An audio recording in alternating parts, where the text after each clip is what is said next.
Welcome back to The Price of Business. I am your host, Kevin Price, already wrapping up today's show, and it's been a beauty. And looking forward to spending some time with my good friend, Doug Williamson. He is the author of a great book, and The Thoughts of an American Taxpayer. And it's really more than a book, it's a manifesto, and it's really a battle cry on doing things different when it comes to the way we govern this country. And I think it's an important book. It's a sobering book. It's a timely book.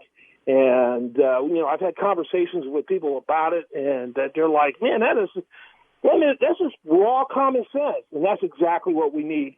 And really, that's why we have Doug on the show. He brings raw common sense, which we need so much of on each time he's on the show. Good to talk to you, Doug. Hey, thanks for having me on, Kevin. Appreciate it. You bet. First of all, let's start with your website so people can get more information on the book. It's www.thepatriotsview.com. www.thepatriotsview.com.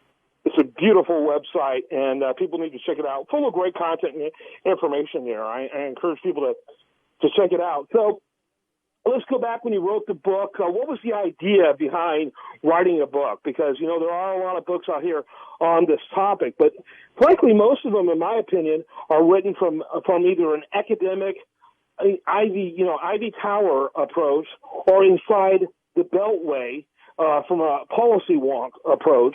Both of them insulated from this thing called reality. And your book kind of brings reality in. Was that the idea behind it? It was to a certain point, Kevin. I mean, it's just, back watching the elections back in '08, I really got involved in politics after that election. And mainly, it was one of the main reasons I wrote the book. I mean, I have nothing against Barack Hussein Obama personally, but I mean, I just didn't like his politics. Well, from what I understood about him, and the media didn't do a very good job covering him, I just didn't like his politics or the person, that was seemed like he was behind the politics. And I really didn't, I know John McCain wasn't a strong contender, and he could have done a lot better job. But I mean, he lost, and supposedly Romney lost in 12. So it's just, what I was thinking is sitting there, seeing, George Bush got the debt way up there. I think it was almost close to 9 or 10 trillion when Obama took over. Now it's 19 trillion. Back then, I started thinking, man, where's this going? I mean, there's no congressman or politician or president or anybody should never put us $1 in debt. It should be just like the states where they have a balanced budget. If you don't have the money, you don't spend it. You definitely don't put the taxpayers, because they already, being a CPA, already every day they take money out of my clients' pockets to redistribute to other people, Every day I see it. I mean, it's just crazy. And I do like some of the talk, because, I mean, it would affect my livelihood about all these guys talking about doing away with the IRS, because there used to be some really great agents with the IRS, and I've worked with some great ones over the years, because I've been in this business since 1981.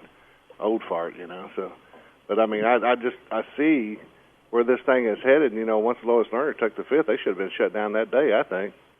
Yeah, absolutely. That would be for the better of America, no question about it. And I believe Americans would embrace that with this open arms, the idea of abolishing that. And the reality is that you were talking about those tax rates up in the 30-something percentile. To put that in perspective for the listener, Russia's highest tax rate is 15%. We have a tax rate now that is twice as high as Russia. And in fact, the United States has the highest tax rate of any industrialized country in the world, and we're wondering why we're losing our competitiveness. Yeah, and actually the individual rate's more like 39.6, plus if you do the phase-outs, which most of these guys do when they get in that bracket, it gets up to in the low 40s, 42, 43% once you do phase-outs. And then you look at our corporate rate, it's 35%. That is the highest in the world for corporate. Yeah, so. Absolutely. And so why bother? Yeah. And they wonder why the jobs go somewhere else. Back in the 1970s, the argument, that Jack Kemp had and Ronald Reagan had, and in 1980 was that there's a point that comes when it comes to taxation where people stop working. The most industrious, the biggest income owners simply reduce how much they work, because why bother? It becomes profitable because of the tax to stop at a certain level. And now the problem is even bigger. In the 21st century, Now, if people don't like the tax rate, they can literally move to somewhere else to find a better tax rate, which is happening in the thousands. In fact, we've had more people become expatriates since 2008 than in any 8-year period in United States history. Right. It's happening in mass because people know, rich people in particular, are mobile. They've got the ability to move their money or themselves in a way the rest of us simply don't have the ability to do. And so it's so ridiculous on the part of the government to be blinded by greed and not be tempered by reality. Don't you think? I do, and I think, there's other groups too. It's not only the IRS. I mean, it's the EPA, it's the education. I mean, I think Ronald Reagan said it years ago. He said the worst words you can ever hear is, "I'm here from the government, I'm here to help," Yeah. And it's just, government just no longer serves a purpose. It's supposed to keep us safe and everything else, especially the federal government. Now it's taken over and trying to tell the states what to do. Yeah, exactly. So, and we were talking about, before we had you on during the break about the insanity of this, political process. We thought 2008 was crazy, and 2012 was, I thought, unbelievable. I just thought there is no way. There has not been anyone with the economic numbers that Barack Obama had in 2012 who's been able to get reelected since Franklin Roosevelt. No one's been able to do that. And sure enough, he figured out how to pull it off. I thought Mickey Mouse could have beat him. But this is crazier than those elections with the rise of Donald Trump and people whom I've known for years and considered solid conservatives who have gotten behind this guy, who I really think is nothing more than a New York liberal who's got a lot of people duped. I think the real Donald Trump is going to be the liberal that he's been his whole life. You don't look at his rhetoric. Heck, that's what politicians have been wanting us to do forever. You look at his life and his record. His life record is one of supporting Hillary Clinton, right, of giving hundreds of thousands of dollars to the Clinton Foundation, of supporting Planned Parenthood, of supporting socialized medicine, single-payer system, Bernie Sanders style. And rhetorically, he has said that he supports quotas, massive quotas, and tariffs to the type of level that led to the Great Depression in 1929. This guy's scary. Yeah, well, I mean, I think Hillary and Bill even got him to run for president, and here he is maybe running against them. And why that is, I do not know. I mean, the FBI, the first thing I would do as president is reestablish the FBI because there should already be charges against Hillary. I mean, you got to think Petraeus out there. He's just sitting there just saying, what the heck is this? I mean, what is going on in this country?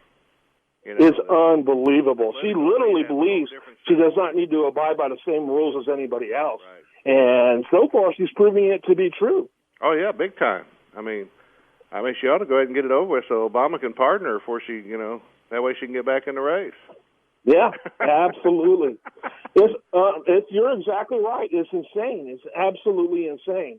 So, and I personally think, people tell me, Trump or Hillary. I mean, surely, Kevin, you're going to vote for Trump over Hillary. No, I'll probably vote for Gary Johnson, the former governor of New Mexico, if he gets the Libertarian nomination. I will not waste a vote on either one of these. Yeah. But if you ask me what would be better, Trump being elected or Hillary elected, probably Hillary. And I'll tell you why. Because if we get a U.S. House and Senate, particularly, a U.S. House and Senate reelected, you know what? The first 2 years would be spent on an impeachment of her for what's taking place now. I'm pretty sure either that or you might as well close the GOP entirely.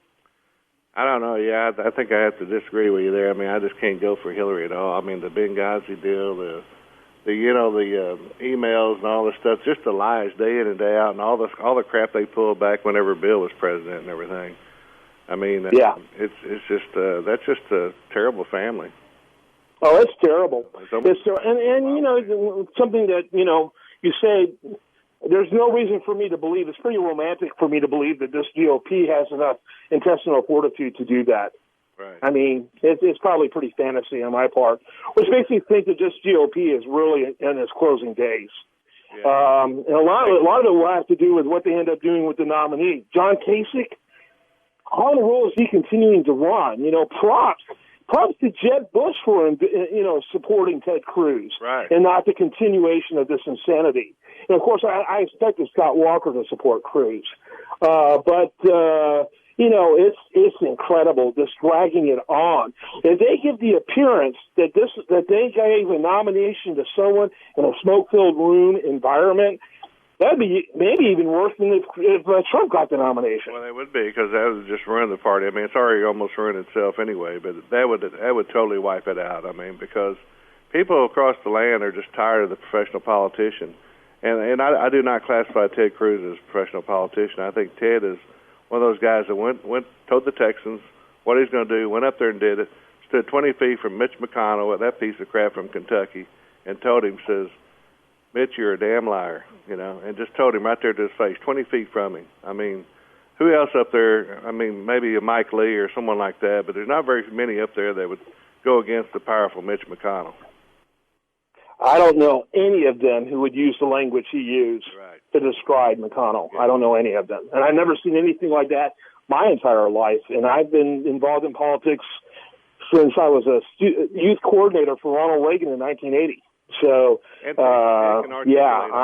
agree with you. That was very telling. He's the closest thing to a Reagan conservative I've seen this close to the nomination since Ronald Reagan. I think so too. I mean, a lot of people say he's on a power trip and all that crap, but I mean, I just think the guy cares about the country, and I think some of these other guys do too. But Kasich, I mean, he keeps talking about everything he's done for his state. He's almost bankrupted the state with his Medicaid deal, and it's a good thing they probably got oil and gas, or he wouldn't have done worth of crap up there. I mean, and the guy just stays in the race just to take votes and delegates.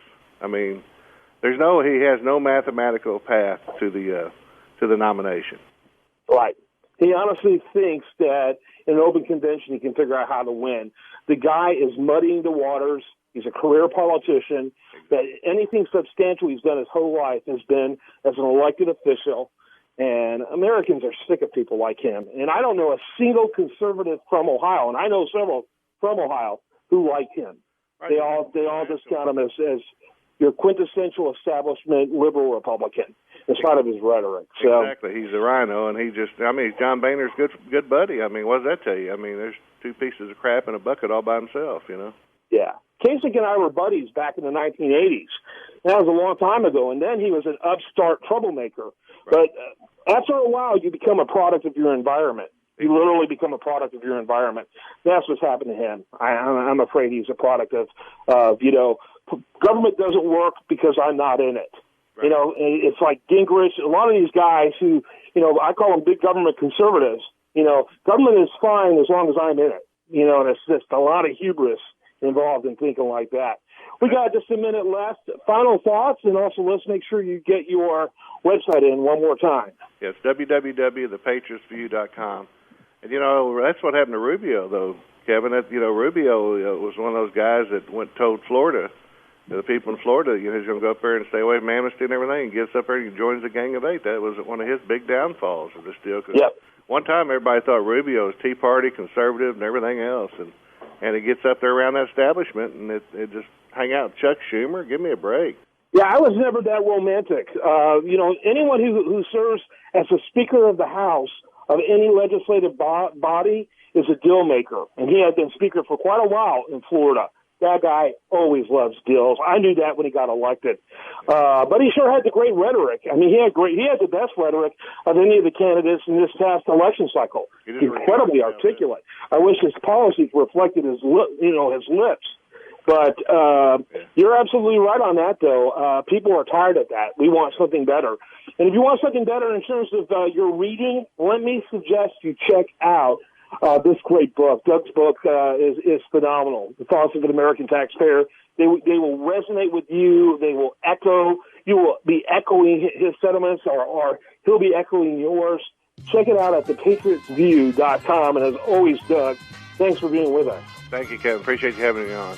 You bet. And when we are back tomorrow, we're going to have much more for you. Do want to remind you, show continues 24/7 at priceofbusiness.com.